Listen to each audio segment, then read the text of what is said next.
Shalom, saudara-saudaraku yang terkasih dalam Tuhan Yesus, dimanapun saudara berada. Pada kesempatan kali ini kita akan merenungkan firman Tuhan yang diambil dari Wahyu 3 ayat 16. Jadi karena engkau suam kuku dan tidak dingin atau panas, aku akan memuntahkan engkau dari mulutku. Saudara-saudaraku yang terkasih dalam Tuhan, ini adalah suatu hal yang menarik. Mengapa sampai Tuhan menyatakan begitu keras pernyataan ini kepada jemaat di Laodikia? Karena itu, saudaraku yang terkasih dalam Tuhan, mari kita melihat apa maksud daripada suam kuku. Kata suam kuku itu dapat kita lihat penjelasannya di dalam ayat 15.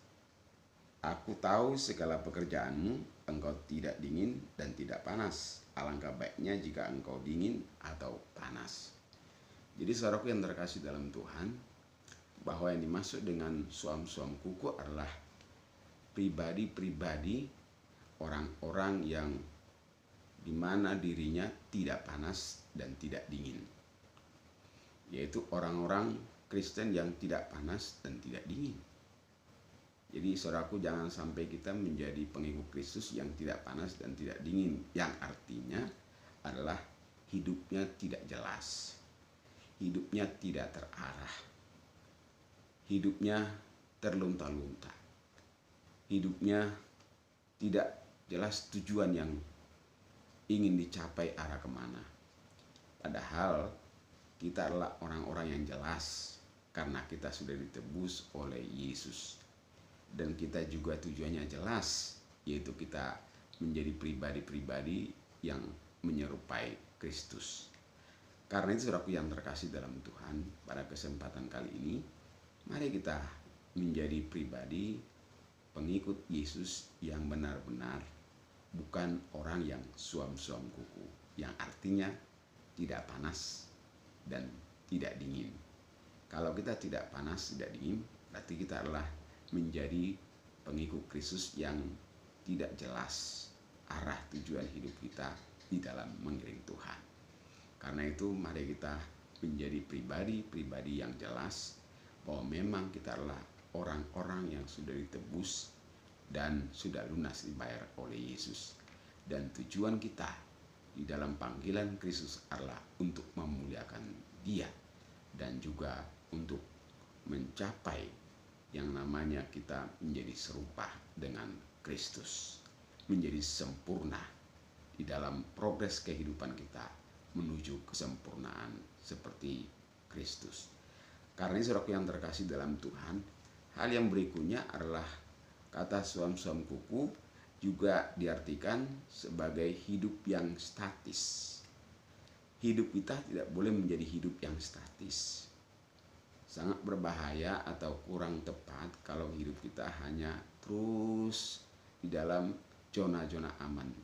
Karena itu mari kita sungguh-sungguh untuk terus berlomba. Karena memang Tuhan dengan tegas dalam Filipi pasal 2 ayat 12 dan selanjutnya dikatakan, kerjakanlah keselamatanmu.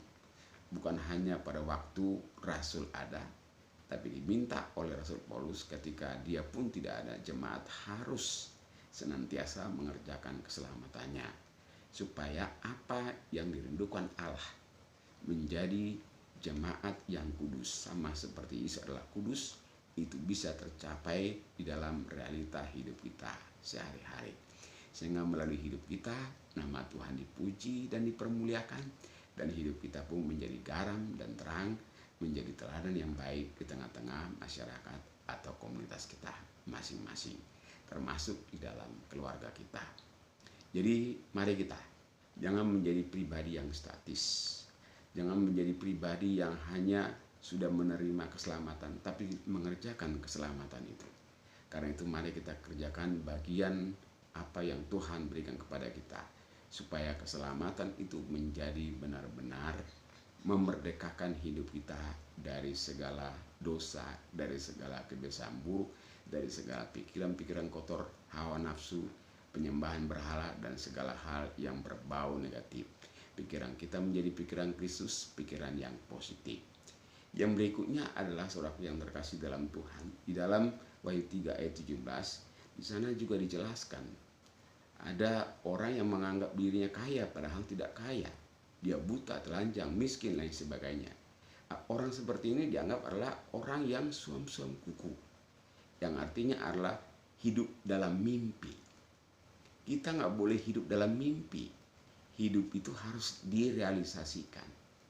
Karena Tuhan mau iman tanpa perbuatan adalah mati. Karena itu mari kita menjadi pribadi-pribadi yang menyatakan iman kita di dalam perbuatan kita. Sehingga hidup kita menjadi teladan, menjadi berkat, menjadi garam, menjadi kebaikan, menjadi contoh di tengah-tengah hidup kita. Seperti di tengah-tengah keluarga, masyarakat, atau komunitas kita masing-masing. Ada orang yang merasa dirinya pandai padahal tidak pandai. Ada orang yang merasa dirinya benar padahal tidak benar. Ada orang yang merasa dirinya hebat padahal tidak. Karena itu Tuhan menjelaskan kepada kita, mari kita sadar. Dan itu sebabnya Tuhan menegur daripada jemaat di Laodikia supaya mereka belajar untuk sadar betul bahwa hidup jangan hanya bermimpi, tapi hidup itu harus direalisasikan supaya antara kemerdekaan iman di dalam Kristus menjadi nyata di dalam kehidupan kita sehari-hari. Kita menjadi pribadi-pribadi yang dimerdekakan oleh darah Yesus, sehingga hidup kita menjadi kemuliaan bagi Kristus. Roh Kudus akan menyertai kita, akan memproses kita menjadi pribadi-pribadi yang bukan lagi suam-suam kuku, tapi menjadi pribadi-pribadi yang terus maju dan terus menjadi kemuliaan dan terus membawa jiwa-jiwa kepada Tuhan Yesus. Kiranya firman ini memberkati kita sekalian. Amin.